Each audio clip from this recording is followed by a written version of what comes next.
selamat berjuang untuk meneruskan ke jenjang yang lebih tinggi, Kak. Tetapkanlah pikiran dan hati kalian kepada kebenaran dan kejujuran. Niscaya kalian akan menjadi sukses dan berhasil di masa depan. Amin. Ya, Positif dari kami kakak-kakak kelas 9, dan jangan tiru kelakuan kami yang kurang berkenan. Demikianlah hal yang bisa saya sampaikan. Kurang lebihnya mohon maaf. Sekian, terima kasih. Wassalamualaikum warahmatullahi wabarakatuh.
puisi akan dibacakan siswa-siswi kelas 9 sebagai sebuah kenang-kenangan dengan tema kebobrokan moral anak bangsa.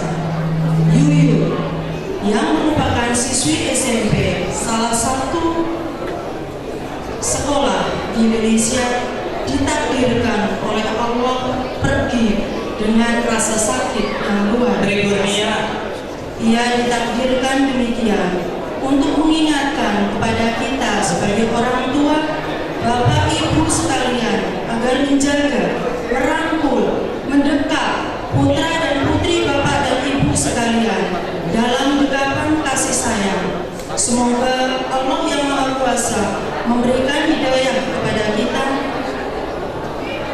Dan inilah persembahan Nyala untuk Yuyu oleh siswa-siswi kelas 9. Selamat menyaksikan.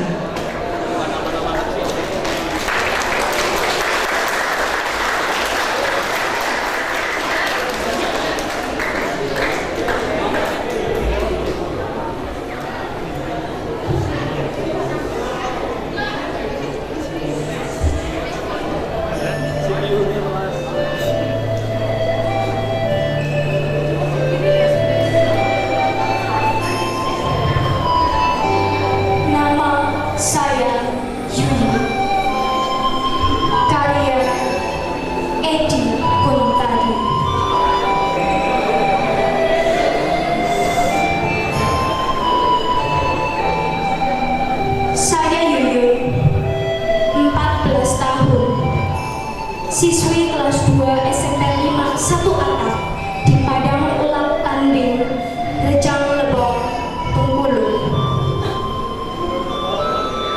Tadi di sekolah ada kegiatan pramuka, makanya saya memakai seragam coklat. Seragam pramuka saya mungkin tidak seperti seragam kamu saat sekolah. Maklum, saya gadis desa yang akrab dengan getah pohon dan debu. Tapi saya bangga mengenakannya. Saya juga bangga menjadi siswi, bersekolah bersama teman-teman. Bagi saya, belajar adalah bagian dari perjalanan saya untuk mengenal dunia. Mencerucuk ilmu pengetahuan adalah bekal saya untuk masa depan. Meski hidup di desa, di pelosok Pulau Sumatera, saya juga punya cita-cita. Saya juga punya harapan untuk masa depan. Sama seperti anak-anak lain, sama seperti putra dan putri bapak dan ibu. Bukankah itu yang diajarkan, bahwa semua siswa harus menggantungkan cita-citanya setinggi langit? Siang itu, udara panas ketika saya melewati areal perkebunan di sebelah sekolah. Hujan memang sudah lama tidak turun. Meski sedikit haus, tapi saya harus cepat pulang. Seperti biasa, saya hanya berjalan kaki, menyusuri tanah desa kami. Saya ingin cepat sampai di rumah, melepaskan lelah setelah berjalan cukup jauh, dan makan siang bersama keluarga. Saya memang tidak pernah diantar jemput ke sekolah. Di desa kami yang jauh dari keriuhan kota, berjalan kaki adalah kebiasaan. Adakah yang lebih indah bagi kami selain menyusuri jalan-jalan kecil desa? Menikmati sepinya suasana sambil bernyanyi kecil. Membayangkan senda gurau teman-teman di sekolah tadi pagi. Di sebuah tikungan, di areal yang sepi, saya berjumpa beberapa teman lelaki. Mereka menghampiri saya. Saya kenal salah satunya. Dia adalah kakak kelas. Mereka mengajak saya bergabung duduk di sana. Tapi saya menolak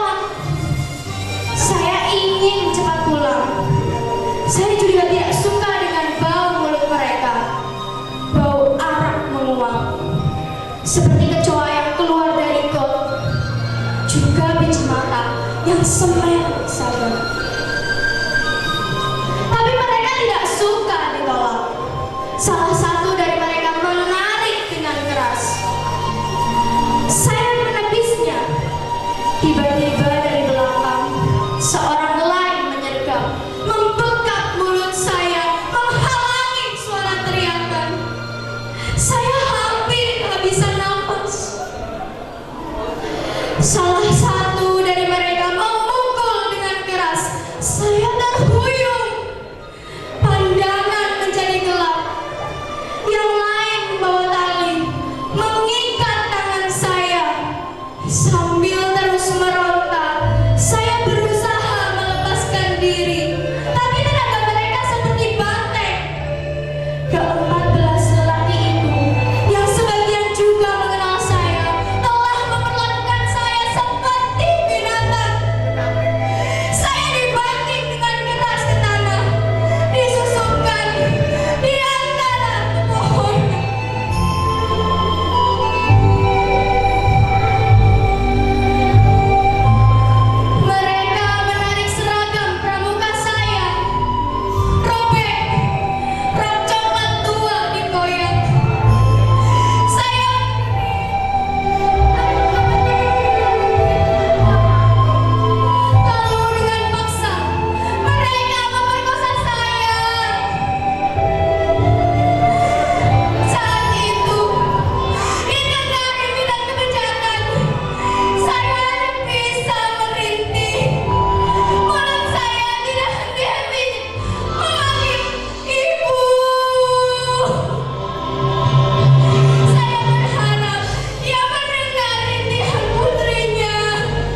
di dasar jurang.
Nadio.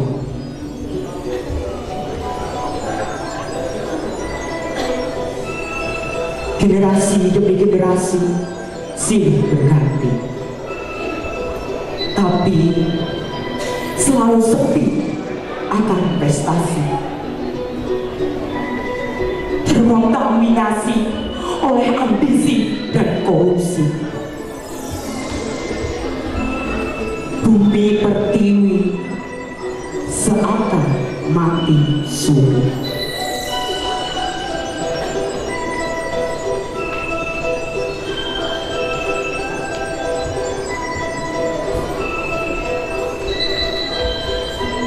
Paradigma karakter anak bangsa lesu tanpa daya, terbelenggu nafsu, ambisi, euforia, dan budaya mimikri.